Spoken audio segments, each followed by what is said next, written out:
고금소총과 야담. 암행어사 박문수. 박문수는 암행어사로 여러 읍을 돌다가 날이 저물도록 밥을 얻어먹지 못해 배가 많이 고팠습니다. 한 민가를 찾아가니 동자 혼자 있었습니다. 동자는 16살쯤 되어 보였습니다. 그에게 밥 한 그릇만 달라 하자 동자가 대답했습니다. 저는 홀어머니를 모시고 있는데 가게가 빈궁하여 며칠째 밥을 짓지 못했습니다. 손님께 드릴 밥이 없습니다. 문수가 피곤해 잠시 앉아 있었습니다. 동자는 방의 서북쪽 귀퉁이로 집안에서 가장 깊숙하고 어두운 곳에 종이 봉지를 바라보며 조금 처량한 표정을 짓더니 봉지를 풀어서 안으로 갖고 들어갔습니다. 몇 칸 안 되는 오두막집의 지게문 밖은 바로 안방이었습니다. 동자가 어머니를 불러 말하는 소리가 바깥까지 들렸습니다. 밖에 길손이 오셨는데 식사 때를 놓쳐 밥을 청합니다. 굶주린 사람이 있는데 어찌 돌보지 않을 수 있겠습니까? 양식이 떨어져 밥을 지을 게 없으니 이것으로라도 밥을 짓는 게 좋겠습니다. 어머니가 말했습니다. 그러면 내 아버지 제사를 거르려 하느냐? 동자가 말했습니다. 우리 사정도 절박하지만 배고픈 사람을 보고도 구해주지 않을 수 있겠습니까? 어머니가 봉지를 받아서 밥을 지었습니다. 문수는 그들의 말을 듣고 무척 측은한 마음이 들었습니다. 동자가 나오자 문수는 그 연유를 물었습니다. 동자가 대답했습니다. 손님께서 이미 들으셨으니 속일 수가 없군요. 제 아버지 기일이 얼마 남지 않았습니다. 제사 지낼 것이 없었는데 마침 쌀 한 대가 생겨 종이 봉지에 넣어서 걸어두었죠. 끼니를 걸으면서도 그것은 먹지 않았습니다. 지금 손님께서 배가 고픈데 밥을 지어드릴 양식이 없어 부득이 그것으로 밥을 했습니다. 불행히도 손님께서 우리 말을 듣게 되었으니 부끄럽기 그지없습니다. 그러고 있는데 어느 집종이 찾아와서 말했습니다. 박도령 빨리 나오시오. 그러자 동자가 애걸했습니다. 오늘은 정말로 갈 수가 없다네. 문수가 그 성을 물어보니 종씨였습니다. 또 물었습니다. 저 사람은 누구요? 우리 읍 좌수의 종입니다. 제가 혼이 날 나이가 되어서 좌수에게 따님이 있다는 말을 듣고 통혼했습니다. 그러자 좌수가 욕을 당했다며 매번 이렇게 종을 보내 저를 잡아가서 끌고 다니며 모욕을 주는데 안 가는 곳이 없습니다. 오늘 또 저를 잡아가려 왔군요. 문수가 종에게 말했습니다. 나는 이 동자의 삼촌이다. 내가 대신 가겠다. 밥을 먹고 나서 종을 따라가니 좌수라는 자가 높은 자리에 앉아 있다가 동자를 잡아들이라 했습니다. 문수는 즉시 마루 위로 올라가 앉아서 말했습니다. 내 조카의 문벌이 당신보다 높지만 집이 가난한 고로 당신에게 통혼했소. 당신이 그럴 생각이 없다면 그만둬도 그뿐 아니오. 왜 매번 이렇게 잡아와서 욕을 보이는 것이오. 당신이 읍의 수양으로 권력을 가졌다고 그러시오. 좌수가 크게 노해 종을 잡아들이게 하여 욕을 퍼부었습니다. 내 너에게 박동을 잡아오라 했는데 어찌 이 미친 객을 잡아와서 상전을 욕보이느냐. 내 죄는 태영감이다. 문수가 소매 속에서 마패를 꺼내 보이며 말했습니다. 내가 어찌 감히 이렇게 군단 말이냐. 좌수가 한 번 보고 얼굴이 흙빛으로 변하여 계단 아래로 내려가 엎드렸습니다. 죽을 죄를 지었나이다. 죽을 죄를 지었나이다. 문수가 말했습니다. 그럼 결혼을 시킬 수 있느냐. 어찌 감히 시키지 않겠습니까? 내가 책력을 보니 글피가 기르리다. 그날 내가 신랑과 함께 올 것이니 너는 홍구를 갖추어 기다려라. 좌수가 말했습니다. 공경을 다해 받들겠나이다. 그러자 문수는 문을 나가 곧바로 읍내로 가서 암행어사 출두를 하고 본관에게 말했습니다. 나에게 아무동에 사는 조카가 있는데 이 읍 수양의 딸과 혼인하기로 했다오. 홀렌 날이 모일인데 그때 쓸 도구며 잔치 비용을 관비에서 지급하는 것이 좋겠소. 좋은 일을 하는데 돕는 것이 당연하지 않겠습니까? 명령대로 삼가 받들겠나이다. 그리고 이웃 읍수령들도 초청하게 했습니다. 혼례날 문수는 신랑에게 자기가 묵고 있는 곳으로 오게 하여 관복을 갖춰 입게 하고 자기도 위의를 갖추어 뒤를 따라갔습니다. 좌수집에는 구름이나 안개가 드리운 듯 설치된 장막이 하늘에 닿았고 술잔과 쟁반이 가득했습니다. 어사는 윗자리 주빈석에 앉고 여러 수령이 열을 지어 앉았으니 좌수집이 한층 빛났습니다. 예를 올리고 나서 신랑이 나오니 어사가 좌수를 잡아오게 했습니다. 좌수가 머리를 조아리며 말했습니다. 소인이 분부대로 혼례를 올렸나이다. 어사가 물었습니다. 너의 논과 밭은 얼마나 되느냐? 몇 썸지기는 됩니다. 반을 나누어 사위에게 줄 수 있느냐? 어찌 감히 그렇게 할 수 없겠습니까? 노비와 마소는 몇이나 되고 그릇과 진물은 어느 정도냐? 노비는 몇 명, 마소는 몇 필, 그릇은 몇 건, 진물은 몇 개 있나이다. 사위에게 그 반을 줄 수 있느냐? 어찌 감히 그러지 않겠습니까? 어사는 좌수에게 땅이나 집 등의 권리를 증명하는 문서를 작성하게 했습니다. 그리고 증인으로는 먼저 어사 박문수라고 자신의 이름을 쓰고 다음으로 본관과 모모읍의 원의 이름을 나란히 쓰고서 마패를 눌러 찍었습니다. 그러고는 다른 고을로 떠났습니다. 적을 평정한 이기영. 이기영은 평안북도 박천군의 박천평야의 중심지군에 사는 지인입니다. 사람됨이 겉으로는 순하고 성실하기만 한 것 같으나 속으로는 담력과 지략이 있었습니다. 신민년 1811에 홍경래가 난을 일으켰을 때 군수 임성고는 뜻을 굽히지 않고 저항하다 붙잡혀 감옥에 갇혀서 곧 죽게 될 처지였습니다. 기영은 분발해 자기 몸을 돌아보지 않고 밤을 틈타 가서 그를 만나 적을 토벌할 계략을 설명했습니다. 인공은 기영을 적의 첩자로 의심해 진심을 감추고 말했습니다. 나는 곧 죽을 사람인데 어찌 적을 토벌할 계책이 있겠느냐? 또 너는 지인의 자리에 있지만 내 평소에 너를 믿고 부린 적이 없다. 그런데 내가 무슨 이유로 적을 두려워하지 않고 나를 보러 왔느냐? 기영이 개연히 말했습니다. 나라를 위해 적을 무찌르는 일은 사람의 마땅한 도리이거늘 평소 믿고 안 믿고를 어찌 따지겠습니까? 그러고는 음식을 바치고 울면서 비분간계하니 인공이 그제야 그 진정성을 알아차리고 평안북도 병영 소재지 병영에 편지를 써보내 구원을 요청하려 했습니다. 기영이 행랑 속에서 필목을 꺼내 바치며 말했습니다. 원컨대 옷깃을 잘라 거기에 글을 써주시오. 증거로 삼게 해주십시오. 보수 40~50명을 급히 보내주면 이 읍의 적을 섬멸할 수 있겠다는 내용을 넣어주십시오. 인공이 그 말대로 써주니 기영은 편지를 옷에 누빈 솜 안에 감추고 혼자 안주 병영으로 달려갔습니다. 이때 계엄이 몹시 엄격하고 적과 내통하는 무리가 성을 점거하고 있었기에 성을 통해 들어가는 것이 불가능했습니다. 또 그러면 또 일이 쉽게 누설될 것 같기도 하여 기영은 동북쪽 토성을 따라 산을 통과해 들어갔습니다. 그는 밤새도록 급히 달려 새벽 3시에서 5시 사이 무렵에 곧바로 병영으로 들어갔습니다. 등촉이 휘황찬란했지만 지방의 수령이 진무하는 곳은 적막했습니다. 기영이 크게 소리쳤습니다. 급히 앓을 일이 있소이다. 안주 병사는 크게 놀라 그를 도적으로 생각하고 잡아들여 신문하니 기영은 좌우 사람을 물리쳐달라고 청하고 앞으로 나아가 편지를 바치려 했습니다.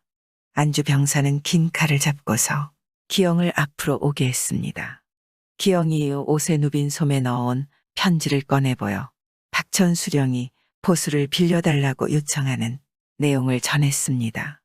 병사는 진위를 상세하게 따져보고 나서 새벽에 바로 명포수 50명을 보내 한장교로 하여금 그들을 통솔하게 했습니다. 박천은 안주로부터 50리 거리에 있어 안주에서는 그곳이 함락된 사실만 알았을 뿐 동정을 듣지 못하던 차였습니다. 기영에게 후한상이 내려지니 기영은 받지 않고 답서만 받아 샛길로 먼저 돌아와 인공을 베었습니다. 정오도 되지 않아 포성이 크게 일어났습니다.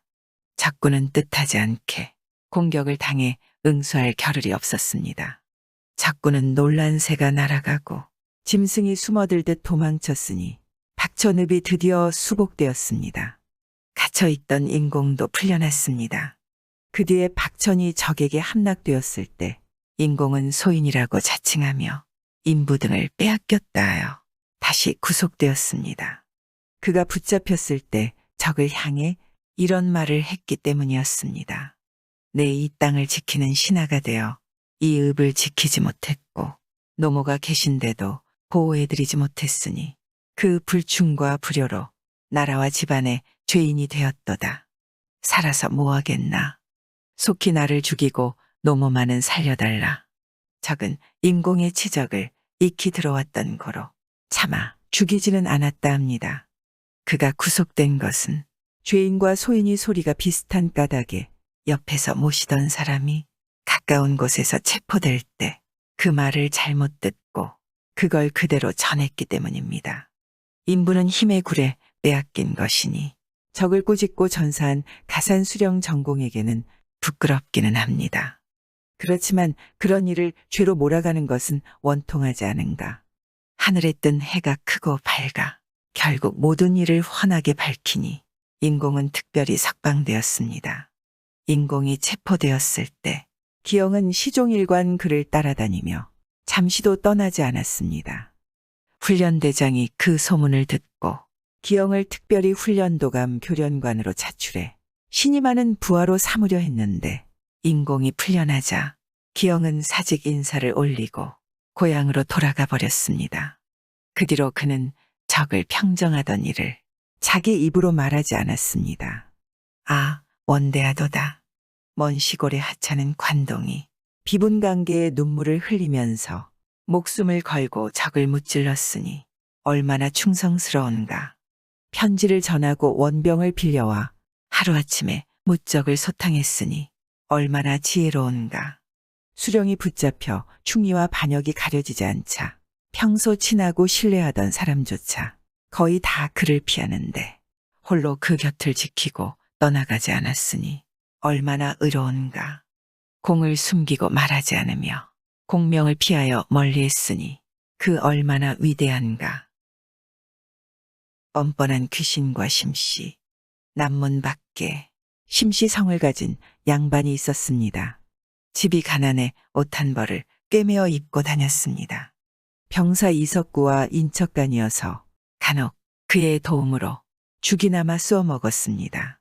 심생이 작년 겨울 한낮에 한가로에 있는데 갑자기 사랑방 판자 위에서 쥐가 기어다니는 소리가 났습니다.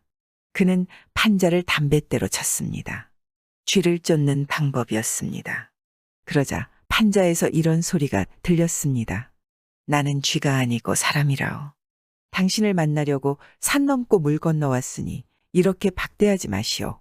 심생은 놀라 의아해하며 도깨비일 거라 생각하기도 했지만 도깨비가 백주에 나타날 리 없다는 생각에 혼란스러워했습니다. 판자 위에서 또 소리가 들렸습니다. 내 먼 길 와서 배가 많이 고프오. 부디 밥 한 그릇만 주시오. 심생은 응답하지 않고 곧장 안방으로 들어가 상황을 이야기했습니다. 하지만 집안 사람들은 믿지 않았습니다. 이야기가 끝나자 공중에서 소리가 들려왔습니다. 당신들 서로 모여 나에 대해 이러쿵저러쿵 이야기하지 마시오. 부인들이 깜짝 놀라 달아나니 귀신이 부인들을 따라가며 외쳤습니다. 놀라 달아날 필요 없소. 앞으로 이 댁에 오래 머무를 것이니 집안 사람과 다를 것이 없소. 어찌 소홀히 하고 멀리할 수 있겠소. 부인들이 서쪽으로 달아나고 동쪽으로 숨었지만 가는 곳마다 귀신은 머리 위에서 밥을 달라고 연이어 외쳐댔습니다. 어쩔 수 없이 밥상을 정갈하게 마련해 마루 가운데에 두었습니다. 그러자 음식 먹고 물 마시는 소리가 들리더니 잠깐 사이에 음식이 다 없어졌습니다. 다른 귀신들이 제수를 받아서 기운만 먹는 것과는 달랐습니다. 주인이 크게 놀라 물었습니다. 너는 어떤 귀신인데 무슨 연고로 우리 집에 들어왔나? 귀신이 말했습니다. 나는 문경관인데 떠돌아다니다 우연히 당신 집에 들어와 한 번 배불리 먹었으니 이제 갈 수 있겠소. 그러고는 작별 인사를 하고 떠났습니다. 다음 날 귀신이 또 와서는 어제처럼 먹을 것을 요구해 먹고는 문득 떠났습니다. 이때부터 날마다 왕래하고 간혹 머물러 한밤 내내 한담을 나누기도 했습니다. 집안 사람들은 오랫동안 겪어서 익숙해지니 두려워하지도 않았습니다. 하루는 주인이 붉은 부적을 써서 벽에 붙여놓고 귀신 물리치는 물건을 앞에다 모두 늘어놓았습니다. 그러자 귀신이 와서 말했습니다. 나는 요사스러운 귀신이 아니니 어찌 방수를 두려워하겠나. 빨리 저것들을 없애서 오는 귀신들을 거부하지 않는다는 뜻을 보이시오. 주인이 어쩔 수 없이 부적을 치우고는 물었습니다. 너는 장래의 화복을 알 수 있나? 귀신이 대꾸했습니다.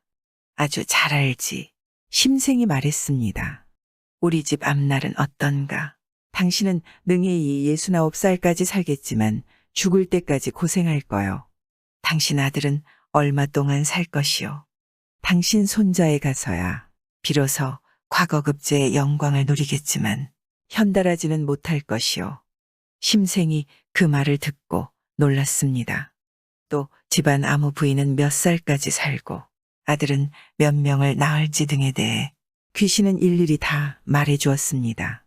이어 귀신이 말했습니다. 냈을 곳이 있어 그러는데 200냥만 은혜를 베풀어 주시오. 심생이 물었습니다. 내 생각에 우리 집은 가난한가 부유한가? 귀신이 말했습니다. 가난이 뼈에 사무치오. 그렇다면 아무리 적은 돈인들 어떻게 마련한단 말이냐? 귓짝 안에 당신이 아까 빌려와 넣어둔 돈 2꾸러미가 있는데 왜 그걸 주지 않소? 내 그동안 쓸 데가 많아 애걸에 겨우 빌려온 돈이다.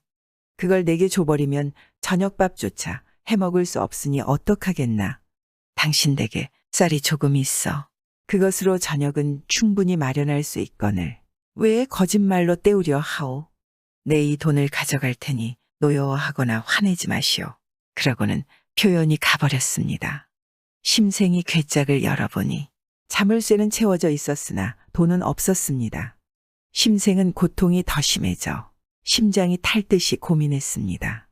그러다가 부인을 친정집으로 보내고 자기는 친분이 두터운 사람 집으로 가서 머물렀습니다. 그러나 귀신은 거기까지 찾아와서 화를 냈습니다. 왜 나를 피해 멀리 이곳까지 와서 사시오? 설사 당신이 천리 밖으로 도망가 숨는다 해도 내 무얼거리겠어. 그러고는 그 집 주인에게 밥을 달라 했습니다. 주인이 밥을 주지 않으니 귀신이 욕설을 퍼붓고 그릇들을 부수며 밤새 행패를 부렸습니다. 주인은 심생을 원망하고 또 깨진 그릇 갖가지 물어내라 했습니다. 심생도 편하지 않아 새벽이 되자 집으로 돌아왔습니다. 귀신은 또 부인이 거처하고 있는 곳으로 가서 전처럼 소란을 피웠습니다. 부인 역시 어쩔 수 없이 집으로 돌아왔습니다. 귀신은 전처럼 왕래했습니다. 하루는 귀신이 말했습니다. 이제 당신과 헤어질까 하오.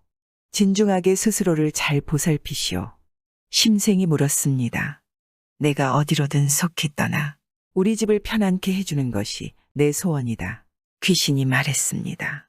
우리 집은 영남 문경현에 있어. 고향으로 돌아가려는데 노자가 부족하니 엽전 10꾸러미만 주시오. 내가 가난해 먹을 것조차 마련하기 어렵다는 건 너도 충분히 잘 알고 있지 않느냐. 그렇게 많은 돈을 어디서 구해온단 말인가. 귀신이 말했습니다.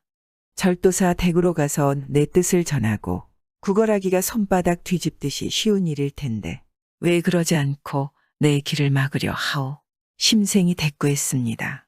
우리 집의 죽 한 그릇과 가롯 한 벌이 다 절도사 댁에 의지에 마련한 것이니 은혜가 뼈와 살을 주신 것과 같다.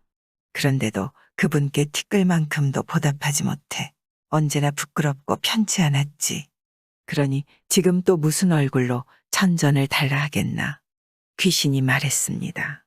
이 절도사는 내가 당신 집에서 소란 피운 것을 이미 다 알고 계실 테니 그분 댁에 가서 이 돈만 마련해주면 귀신이 갈 겁니다라고 간절히 말해보시오. 환란에서 구해줄 길이 거기 있는데 어찌 받아들이지 않겠소. 심생은 멍하니 말문이 막혔지만 속이고 지나칠 수가 없었습니다. 즉시 이절도사에게 가서 사정을 다 말했습니다. 절도사는 개탄하면서도 부탁을 들어줄 수밖에 없었습니다. 심생은 돈을 허리에 차고 집으로 돌아와서는 괴짝 속에다 돈을 깊이 숨기고 태연히 앉아 있었습니다. 얼마 안 있어 귀신이 다시 와서는 싱글벙글 웃으며 말했습니다. 노잣돈 두터이 주셔서 정말 감사하오. 이제 먼 길 아무 걱정 없이 갈 수 있겠어. 심생이 속여 말했습니다. 내가 누구한테서 돈을 마련했다고 내게 노잣돈을 준단 말이냐. 귀신이 웃으며 말했습니다. 지금까진 선생이 건실하다고 생각했는데 오늘 어찌 농담을 다 하시오. 조금 뒤 귀신이 덧붙였습니다. 네, 당신 괴짝 속에서 돈을 꺼내왔다오. 두 꾸러미 5푼은 남겨두어 작은 정성을 보였으니 한 번 취할 술은 살 수 있을 것이오. 그러고는 작별하고 떠났습니다. 심생의 집안 사람들은 노소를 막론하고 춤추며 서로 기뻐했습니다. 열흘이 지나자 공중에서 귀신들이 또 떠들썩했습니다. 심생이 버럭 화를 내며 말했습니다. 내 다른 사람에게 애걸에 돈을 10관이나 마련해 내게 주었다. 그랬으면 마땅히 감사할 줄 알아야 하거늘 지금 또 약속을 어기고 은혜를 저버리고 와서는 걱정거리를 만들었다. 내 마땅히 관묘에 일러 바쳐 내 목을 베게 할 테다. 귀신이 난 문경관이 아닌데 어찌 은혜를 저버렸다고 말하오. 하니 심생이 말했습니다. 그럼 넌 누구냐? 나는 문경관의 절하오.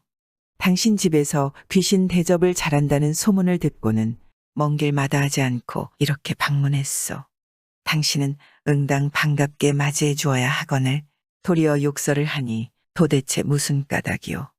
또 남녀가 서로 공경하는 게 선비의 행실인데 당신은 책을 10권이나 읽었으면서도 도대체 무엇을 배운 거요? 심생이 기가 막혀 억지로 웃었습니다. 귀신은 다시 날마다 오갔습니다. 그 뒤로 아득히 들은 바가 없어 어찌 되었는지는 모릅니다. 그때 호사가들은 앞다투어 심생 집을 찾아가서 귀신과 문답했으니 심생의 문전은 거마 소리로 시끄러웠습니다. 학사 이의조도 하룻밤 자며 귀신과 대화했습니다. 아, 역시 괴이하도다. 귀신으로 돌아온 남편. 좌랑 이경류가 병조자랑으로 있을 때 임진왜란이 일어났습니다. 그의 둘째 형은 붓을 던지고 무관직을 얻었습니다. 조방장 병기가 출전하자 그 둘째 형을 종사관으로 삼는다는 임금의 제가가 내려졌습니다. 하지만 둘째 형의 이름이 이경류의 이름으로 잘못 기재되었습니다. 둘째 형이 말했습니다. 내 이름으로 잘못 쓰였지만 임금께서 나를 제가하셨기에 내가 가야 한다. 그러자 이경류가 말했습니다. 이미 제 이름으로 제가가 내려졌으니 마땅히 제가 가야 합니다. 그러고는 군장을 꾸려 모친께 작별 인사를 드리고 다급히 진으로 나아갔습니다. 병기는 영남 우도에 출전해 크게 패하고 도망쳤습니다. 진중에 우두머리가 없으니 큰 혼란이 일어났습니다. 이경류가 순변사 이일이 상주에 있다는 소식을 듣고 말을 달려 윤섬공, 박제공과 같은 막하에 들어갔습니다. 전투가 또 불리하게 돌아가 진이 무너지고 윤공과 박공이 모두 피해를 입었습니다. 이경류가 진 밖으로 나가려 하니 종이 말을 잡고 기다리고 있다가 울며 말했습니다. 일이 이미 이 지경이 되었으니 속히 서울로 돌아가는 것이 좋겠습니다. 공이 웃으며 말했습니다. 나란 일이 이렇게 되었는데 내 어찌 구차히 살기를 바라겠느냐. 그러고는 붓을 꺼내 노친과 큰형에게 연결하는 편지를 써서 도포 자락에 넣어 종에게 전하게 하고 다시 적진으로 나아가려 했습니다. 종이 공을 끌어안고 울기를 멈추지 않았습니다. 공이 말했습니다. 내 정성이 아름답구나. 내 너의 말을 들으마. 배가 많이 고프다. 밥이나 좀 얻어오너라. 종은 그 말을 믿어 의심치 않았습니다. 종이 민가를 찾아가 밥을 구해오니 공은 이미 사라지고 없었습니다. 종이 적진을 바라보며 통곡하고 돌아갔습니다. 공은 밥을 핑계 삼아 종을 따돌리고는 몸을 돌려 적진으로 달려가 맨손으로 사람을 쳐 죽이다가 해를 당했습니다. 향년 24살 4월 24일이었고 그곳은 상주 북문 박들판이었습니다. 종이 말을 끌고 돌아오니 온 집안 사람이 그제야 흉보를 들었습니다. 집안 사람들은 편지를 쓴 날을 기일로 삼아 초상을 치렀습니다. 종은 스스로 목을 베어 죽었고 말도 역시 먹지 않으니 굶어 죽었습니다. 남겨진 의관으로 염을 하고 입관해 광주 돌마면에 있는 선영 왼편 기슭에 무덤을 만들었습니다.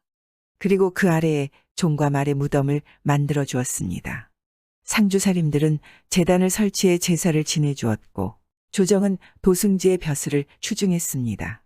을묘년 정조 임금께서 친필로 충신이사단을 써주시고 북평에 노각을 세워 삼종사 이경료 의윤섬 박지를 배양해 봄가을에 제사를 지내도록 했습니다. 공은 죽고 나서 밤마다 집에 찾아왔는데 목소리나 웃는 모습이 살아있을 때와 똑같았습니다. 부인 조씨와 수작하는 것도 옛날과 다르지 않았습니다. 음식을 내주면 평소처럼 같이 마시고 씹었는데 나중에 보면 음식은 그대로였습니다. 매일 어두워지면 왔다가 달기 울면 즉시 문 밖으로 떠났습니다. 부인이 물었습니다. 공의 유골은 어디에 있는지요? 그곳을 알면 옮겨와 장사를 지내드리죠. 그러자 공이 근심스러운 낯빛을 띠며 말했습니다. 허다한 백골이 쌓인 가운데서 어떻게 나를 분간할 수 있겠소? 그대로 두는 게 낫소. 또 내 백골이 묻혀있는 장소가 나쁜 곳도 아니라오. 그 외에는 집안일을 처리하는 것이 평상시와 똑같았습니다. 소상 뒤에는 공이 격일로 속세로 내려오더니 대상날이 되자 작별 인사를 했습니다. 오늘 이후로는 오지 않을 거요. 그때 공의 아들 쟤는 겨우 4살이었습니다. 공이의 아들을 어루만지더니 탄식하며 말했습니다. 이 아이는 반드시 과거에 급제할 거요. 그러나 후에 불행한 일이 있을 텐데 그때 다시 오리다. 그러고는 문을 나섰습니다. 그 뒤로 다시는 모습이나 그림자를 보이지 않았습니다. 그로부터 20여 년 뒤 광해군 때 아들 제가 급제했습니다. 사당에 아련할 때 공중에서 과거에 급제한 사람은 나아가고 물러가라는 소리가 들려오니 사람들이 모두 기이하게 여겼습니다. 한편 공이 늙은 모친은 병환이 있었습니다. 때가 5, 6월 사이이고 병중이라 목이 말라서 시중 들은 사람에게 말했습니다. 어떻게 귤을 좀 얻어올 수 없겠느냐. 그걸 먹으면 목이 마르는 병이 나을 것도 같은데. 며칠 뒤 공중에서 공의 형을 부르는 소리가 들려왔습니다. 큰형이 마당으로 내려가 위를 쳐다보니 공이 운무 가운데서 귤 3개를 던져주며 말했습니다. 어머니께서 귤을 드시고 싶어 하기에 제가 동정으로 가서 얻어왔습니다. 이걸 가져다 드리면 병안에 차도가 있을 겁니다. 도암의 신도 비명에 공중에서 귤을 던져주니 정신이 황홀하네란 구절이 이를 일컬은 말입니다. 해마다 공이 기제사를 지낼 때 문을 닫으면 언제나 수저 소리가 들려왔습니다. 종가에서 제사를 지낼 때에는 사람 머리카락이 떡에 들어 있었는데 제사가 끝나면 바깥에서 종을 부르는 소리가 들려왔습니다.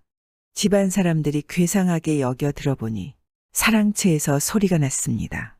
종이 명을 받들고 들어가니 공이 떡을 찐 여종을 잡아오라는 분부를 내리며 말했습니다. 신도는 사람의 털을 기피하는데 너는 어찌 살피지 않았느냐.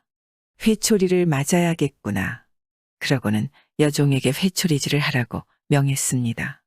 그 뒤로 해가 오래되어도 기일만 되면 집안 사람들은 제수 준비를 감히 소홀히 하지 못했습니다. 구독과 좋아요, 알람 설정 부탁드리옵니다.